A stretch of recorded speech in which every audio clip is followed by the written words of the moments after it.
तत्सवितुर्वरेण्यं भर्गो देवस्य धीमहि धियो यो नः प्रचोदयात्। ओम परमात्मने नमः।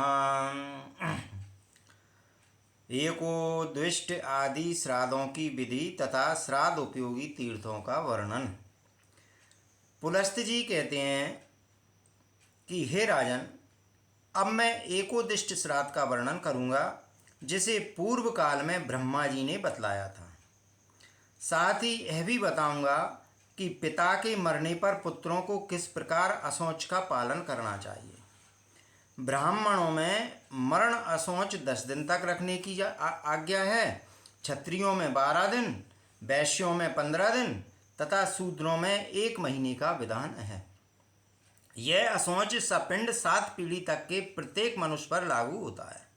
यदि किसी बालक की मृत्यु चूड़ाकरण के पहले हो जाए तो उसका असौच 1 रात का कहा गया है। उसके बाद उपनयन के पहले तक 3 रात तक असौच रहता है। जनन असौच में भी सब वर्णों के लिए यही व्यवस्था है। अस्थि संचय के बाद असौचग्रस्त पुरुष के शरीर का स्पर्श किया जा सकता है। प्रेत के लिए 12 दिनों तक प्रतिदिन पिंडदान करना चाहिए, क्योंकि वह उसके लिए पाथे राह का खर्च है, इसलिए उसे पाकर प्रेत को बड़ी प्रसन्नता होती है। द्वादशाह के बाद ही प्रेत को यमपुरी में ले जाया जाता है, जब तक वह घर पर ही रहता है। अतः 10 रात तक प्रतिदिन उसके लिए आकाश में दूध देना चाहिए। इससे सब प्रकार के दाह की शांति होती है तथा मार्ग के परिश्रम का भी निवारण होता है। दशाह के बाद 11वें दिन जब तक कि सूतक निवृत्त हो जाता है, अपने गोत्र के 11 ब्राह्मणों को ही बुलाकर भोजन कराना चाहिए। असौच की समाप्ति के दूसरे दिन एकोद्दिष्ट श्राद्ध करें। इसमें ना तो आवाहन होता है और ना अग्नौकरण, अग्नि में हवन, विश्व देवों का पूजन आदि भी नहीं होता है। एक ही पवित्री, एक ही अर्घ और एक ही पिंडदान देने का विधान है। अर्घ और पिंड आदि देते समय प्रेत का नाम लेकर तवोपतिष्ठिताम तुम्हें प्राप्त हो ऐसा कहना चाहिए। तत्पश्चात तिल और जल छोड़ना चाहिए। अपने किए हुए दान का जल ब्राह्मण के हाथ में देना चाहिए तथा विसर्जन के समय अभिरम्भ्यताम कहना चाहिए। शेष कार्य अन्य श्राद्धों की ही भांति जानना चाहिए। उस दिन विधि पूर्वक संज्ञादान, फल, वस्त्र, समन्वित कांचन पुरुष की पूजा तथा द्विज दंपत्ति का पूजन भी करना आवश्यक है। एकादशाह श्राद्ध में कभी भोजन नहीं करना चाहिए। यदि भोजन कर लें तो चंद्रायन व्रत करना उचित है। सुयोग पुत्र को पिता की भक्ति से प्रेरित होकर सदा ही एकोद्दिष्ट श्राद्ध करना चाहिए। एकादशाह के दिन वृषोत्सर्ग करें, उत्तम कपला गौदान दें और उसी दिन से आरंभ करके 1 वर्ष तक प्रतिदिन भक्ष्य भोज के साथ तिल और जल से भरा हुआ घड़ा दान करना चाहिए। इसी को कुंभदान कहते हैं। तदंतर वर्ष पूरा होने पर सपिंडीकरण श्राद्ध होना चाहिए। सपिंडीकरण के बाद प्रेत तत्व से मुक्त होकर पावन श्राद्ध का अधिकारी होता है तथा गृहस्थ के वृद्धि संबंधी कार्यों में आयुर्दायक श्राद्ध का भागी होता है। सपिंडीकरण श्राद्ध देव श्राद्ध पूर्वक करना चाहिए, अर्थात उसमें पहले विश्व देवों की फिर पितरों की पूजा होती है। सपिंडीकरण में जब पितरों का आह्वान करें तो प्रेत का आसन उनसे अलग रखें। फिर चंदन, जल और तिल से युक्त 4 अर्धपात्र बनावें तथा प्रेत के अर्धपात्र का जल 3 भागों में विभक्त करके पितरों के अर्धपात्रों में डालें। इसी प्रकार पिंडदान करने वाला पुरुष 4 पिंड बनाकर ये शामनाह इत्यादि 2 मंत्रों के द्वारा प्रेत के पिंड को 3 भागों में विभक्त करें और एक एक भाग को पितरों के 3 पिंडों में मिला दें। इसी विधि से पहले अर्ध को और फिर पिंडों को संकल्प पूर्वक समर्पित करें। तदंतर वह चतुर्थ व्यक्ति अर्थात प्रेत पितरों की श्रेणी में सम्मिलित हो जाता है और अग्निश्वात आदि पितरों के बीच में बैठकर उत्तम अमृत का उपभोग करता है। इसलिए सपिंडीकरण श्राद्ध के बाद उस प्रेत को पृथक कुछ नहीं दिया जाता। पितरों में ही उसका भाग भी देना चाहिए तथा उन्हीं के पिंडों में स्थित होकर वह अपना भाग ग्रहण करता है। तब से लेकर जब जब संक्रांति और ग्रहण आदि पर्व आवे तब तब 3 पिंडों का ही श्राद्ध करना चाहिए। केवल मृत्यु तिथि को केवल उसी के लिए एकोदिष्ट श्राद्ध करना उचित है। पिता के छाया के दिन जो एकोदिष्ट नहीं करता वह सदा के लिए पिता का हत्यारा और भाई का विनाश करने वाला माना जाता है। छहाय तिथि को एकोदिष्ट न करके पावन श्राद्ध करने वाला मनुष्य नरकगामी होता है। मृत व्यक्ति को जिस प्रकार प्रेत योनि से छुटकारा मिले और उसे स्वर्ग आदि उत्तम लोकों की प्राप्ति हो, इसके लिए विधि पूर्वक आम श्राद्ध करना चाहिए। आम श्राद्ध माने कच्चे अन्न के द्वारा श्राद्ध करना चाहिए। कच्चे अन्न से ही अग्नोकरण की क्रिया करें और उसी से पिंड भी दें। पहले या तीसरे महीने में भी जब मृत व्यक्ति का पिता आदि 3 पुरुषों के साथ सपिंडीकरण हो जाता है तब प्रेतत्व के बंधन से उसकी मुक्ति हो जाती है। मुक्त होने पर उससे लेकर 3 पीढ़ी तक के पितर सपिंड कहलाते हैं तथा चौथा सपिंड की श्रेणी से निकलकर लेपभागी हो जाता है। कुश में हाथ पहुँचने से जो अंश प्राप्त होता है वही उसके उपभोग में आता है। पिता, पितामह और प्रपितामह ये 3 पिंडभागी होते हैं और इनसे ऊपर चतुर्थ व्यक्ति अर्थात वृद्ध पितामह से लेकर 3 पीढ़ी तक के पूर्वज लेप भाग भोजी माने जाते हैं। 6 तो ये हुए, इनमें 7वां है स्वयं पिंड देने वाला पुरुष। यही 7 पुरुष सपिंड कहलाते हैं। अब भीष्म जी ने पूछा कि ब्राह्मण हव्य और कब्ब का दान मनुष्यों को किस प्रकार करना चाहिए।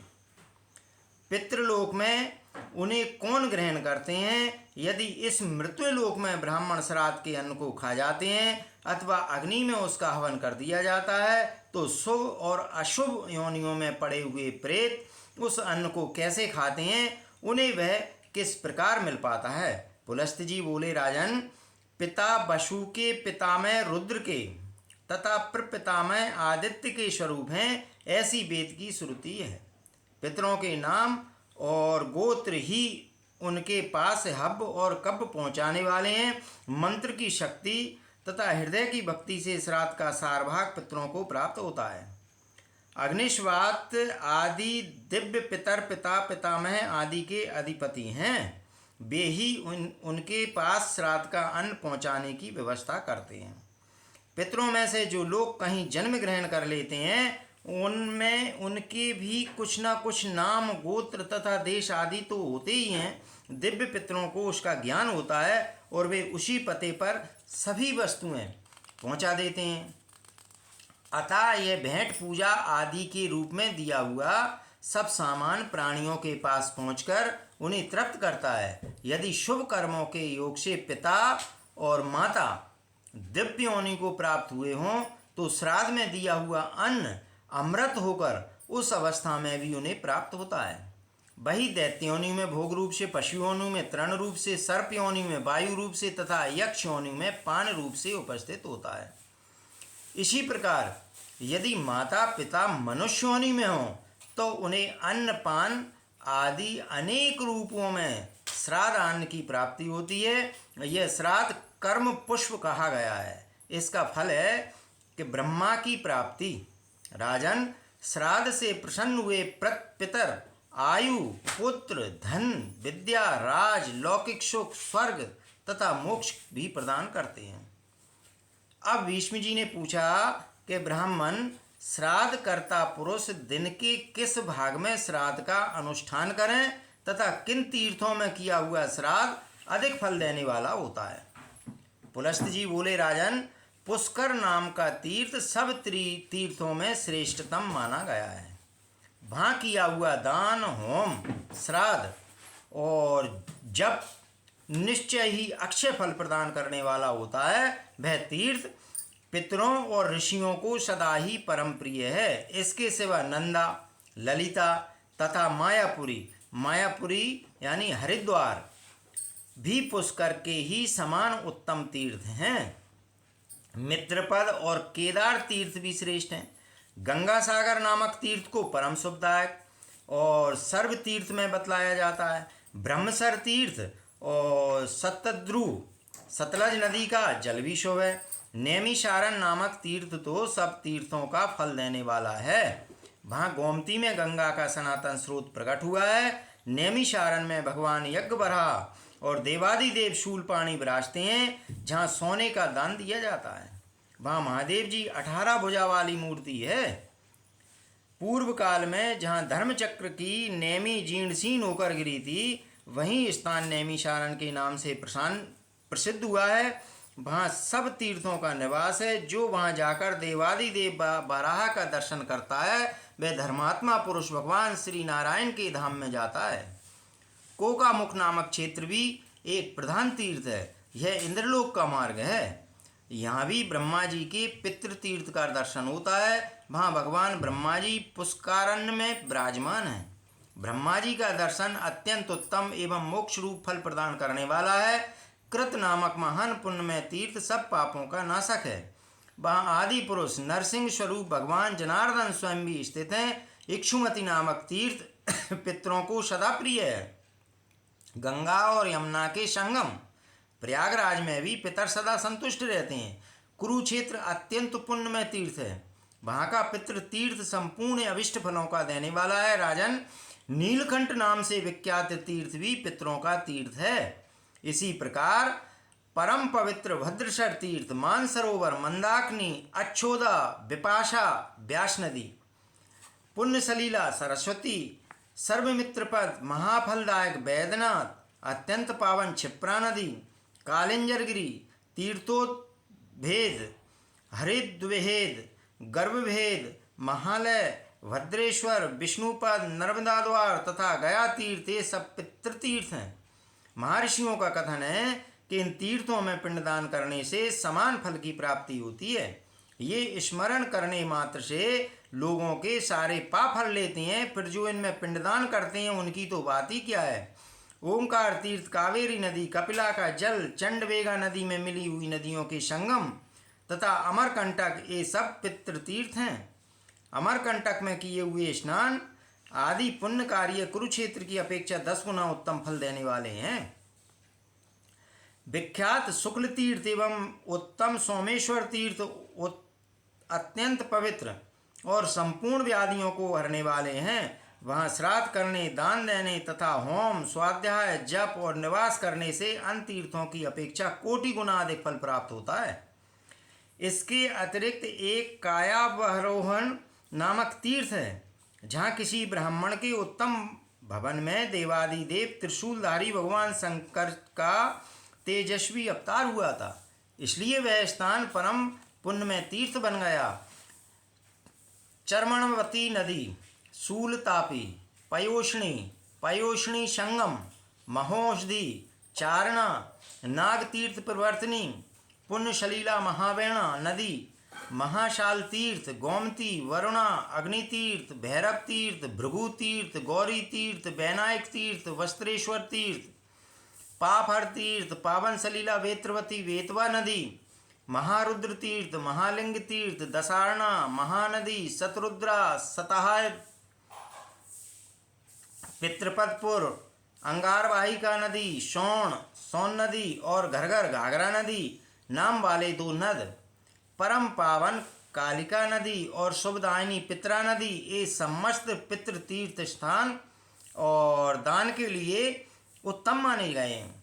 इन तीर्थों में जो पिंड आदि दिया जाता है वह अनंत फल देने वाला माना जाता है। सतवटा नदी, ज्वाला, सर्दी नदी, श्री कृष्ण तीर्थ, द्वारकापुरी, उदक, सरस्वती, मालवती नदी, गिरिकर्णिका, दक्षिण समुद्र के तट पर विद्वान भूतपाप तीर्थ, गौकर्ण तीर्थ, गजकर्ण तीर्थ, परमोत्तम चक्र नदी, श्रीशैल, शाख तीर्थ, नारसिंह तीर्थ, महेंद्र पर्वत तथा पावन सलीला महानदी, इन सब तीर्थों में किया हुआ श्राद्ध भी सदा अक्षय फल प्रदान करने वाला माना गया है। ये दर्शन मात्र से पुण्य उत्पन्न करने वाले तथा तत्काल समस्त पापों को हर लेने वाले हैं। पुण्यमयी तुंगभद्रा, चक्ररती, भीमेश्वर तीर्थ, कृष्णवेणा, कावेरी, अंजना, पावन सलीला, गोदावरी, उत्तम त्रिसंध्या तीर्थ और समस्त तीर्थों से नमस्कृत त्र्यंबकम तीर्थ, जहाँ भीम नाम से प्रसिद्ध भगवान शंकर स्वयं विराजमान है, अत्यंत उत्तम है। इन सब में दिया हुआ दान कोटि गुना अधिक फल देने वाला है। इनके स्मरण करने मात्र से पापों के सैकड़ों टुकड़े हो जाते हैं। परम पावन श्री पर्णा नदी, अत्यंत उत्तम व्यास तीर्थ, मत्स्य नदी, राका, शिवधारा, विख्यात भव तीर्थ, सनातन पुण्य तीर्थ, पुण्यमय रामेश्वर तीर्थ, बैणायु, अमलपुर, प्रसिद्ध मंगल तीर्थ, आत्मदर्श तीर्थ, अलम्बुश तीर्थ, बतस्वात्रेश्वर तीर्थ, गौकामुख तीर्थ, गोवर्धन, हरिश्चंद्र, पुरश्चंद्र, पृथुदक, सहस्त्राक्ष, हिरण्याक्ष, कदली नदी, नामधेय तीर्थ, सौमित्रीय संगम तीर्थ, इंद्रनील, महानाद तथा प्रिय मेलक, ये भी श्राद्ध के लिए अत्यंत उत्तम माने गए हैं। इनमें संपूर्ण देवताओं का निवास बताया जाता है। इन सब में दिया हुआ दान कोटि गुना अधिक फल देने वाला होता है। पावन नदी, बहौदा, शुभकारी, सिद्धवट, पाशुपत तीर्थ, पर्यटिका नदी, इन सब में किया हुआ श्राद्ध भी 100 करोड़ गुना फल देता है। इसी प्रकार पंचतीर्थ और गोदावरी नदी भी पवित्र तीर्थ है। गोदावरी दक्षिण वाहिनी नदी है, उसके तट पर हजारों शिवलिंग हैं। वहीं जमद अग्नि तीर्थ और उत्तम मोदायतन तीर्थ है, जहाँ गोदावरी नदी प्रतीक के वह से सदा प्रवाहित होती रहती है। इसके सिवा हब कब्ब नाम का तीर्थ भी है। वहाँ किए हुए श्राद्ध, होम और दान 100 करोड़ गुना अधिक फल देने वाले होते हैं। सहस्त्रलिंग और राघवेश्वर नामक तीर्थ का महत्तम भी ऐसा ही है। वहाँ किया हुआ श्राद्ध अनंत गुना फल देता है। सालग्राम तीर्थ, प्रसिद्ध सोनपत तीर्थ, वैश्मा नराश्य तीर्थ, सारस्वत्य तीर्थ,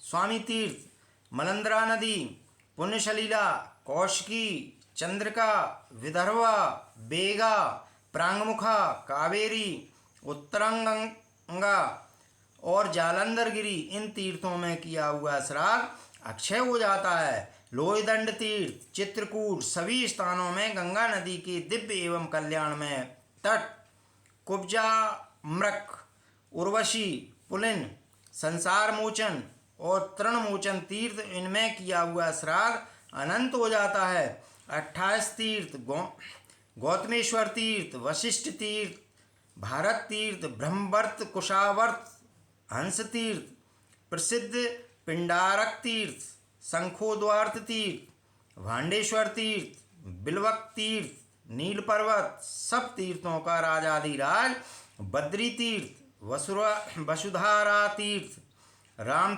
तीर्थ, जयंती विजय एवं शुक्ल तीर्थ, इनमें पिंडदान करने वाले पुरुष परम पद को प्राप्त होते हैं। मातृगृह तीर्थ, करवीरपुर तथा सब तीर्थों का स्वामी सप्त गोदावरी नामक तीर्थ भी अत्यंत पावन है। इन्हें अनंत फल प्राप्त करने की इच्छा हो, उन पुरुषों को इन तीर्थों में पिंडदान करना चाहिए। मगध देश में गया नामक पुरी तथा राजगृह नामक वन पावन तीर्थ हैं।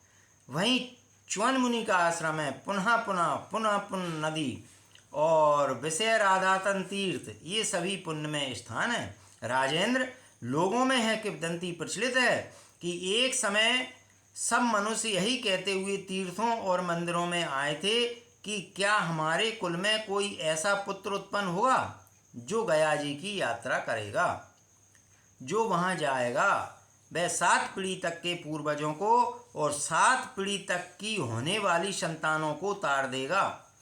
पितामह आदि के संबंध में भी यह सनातन श्रुति चिरकाल से प्रसिद्ध है। वे कहते हैं, क्या हमारे वंश में एक भी ऐसा पुत्र होगा जो अपने पितरों की हड्डियों को ले जाकर गंगा में डाले, 7-8 तिलों से भी जलांजलि दे तथा पुष्करान्य, नैमिषारण्य और धर्मान्य में पहुंचकर भक्ति पूर्वक श्राद्ध एवं पिंडदान करे।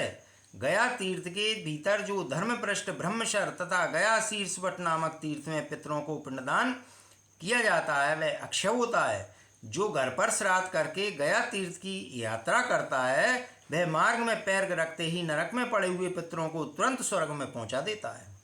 उसके कुल में कोई प्रेत नहीं होता। गया में पिंडदान के प्रभाव से प्रेत तत्व से छुटकारा मिल जाता है। गया में एक मुनि थे जो अपने दोनों हाथों के अग्रभाग में भरा हुआ ताम्रपात्र लेकर आमों की जड़ में पानी देते थे। इससे आमों की सिंचाई भी होती थी और उनके पितृ भी तृप्त होते थे। इस प्रकार एक ही क्रिया दो प्रयोजनों को सिद्ध करने वाली हुई। गया में पिंडदान से बढ़कर दूसरा कोई दान नहीं है, क्योंकि वहाँ एक ही पिंड देने से पितर तृप्त होकर मोक्ष को प्राप्त हो जाते हैं। कोई कोई मुनीश्वर अन्नदान को श्रेष्ठ बतलाते हैं, कोई वस्त्रदान को उत्तम कहते हैं। वस्तुतः गया के उत्तम तीर्थ में मनुष्य जो कुछ भी दान करते हैं वह धर्म का हेतु और श्रेष्ठ कहा गया है। यह तीर्थों का संग्रह मैंने संक्षेप में बतलाया है। विस्तार से तो इसे बृहस्पति जी भी नहीं कह सकते। फिर मनुष्य की तो बात ही क्या है। सत्य तीर्थ है, दया तीर्थ है और इंद्रियों का निग्रह भी तीर्थ है। मनोनिग्रह को भी तीर्थ कहा गया है। सवेरे 3 मुहूर्त 6 घड़ी तक प्रातःकाल रहता है, उसके बाद 3 मुहूर्त तक का समय संगम कहलाता है, तत्पश्चात 3 मुहूर्त समय मध्याह्न होता है, उसके बाद उतने ही समय तक अपराह्न होता है, फिर 3 मुहूर्त तक का संयान होता है। सायंकाल काल में श्राद्ध नहीं करना चाहिए क्योंकि वह राक्षसी बेला है, अतः सभी कर्मों के लिए निंदित है। दिन के 15 मुहूर्त बतलाए गए हैं, उनमें 8वां मुहूर्त जो दोपहर के बाद पड़ता है कुतप कहलाता है। उस समय से धीरे धीरे सूर्य का ताप मंद पड़ता जाता है, वह अनंत फल देने वाला काल है। उसी में श्राद्ध आरंभ उत्तम माना जाता है। खड़क पात्र, कुतप, नेपाल देशीय, कम्बल, सुवर्ण, कुश, तिल, गऊ अथवा 8वां दोहित्र, पुत्री का पुत्र, ये कुत्सित अर्थात पाप को संताप देने वाले हैं, इसलिए इन 8 को कुतप कहते हैं। कुतप मुहूर्त के बाद 4 मुहूर्त तक अर्थात कुल 5 मुहूर्त स्वधा वाचन श्राद्ध के लिए उत्तम काल है। कुश और काले तिल भगवान श्री विष्णु के शरीर से उत्पन्न हुए हैं। मनीषी पुरुषों ने श्राद्ध का लक्षण और काल इसी प्रकार बताया है। तीर्थवासियों को तीर्थ के जल में प्रवेश करके पितरों के लिए तिल और जल की अंजलि देना चाहिए। एक हाथ में कुश लेकर घर में श्राद्ध करना चाहिए।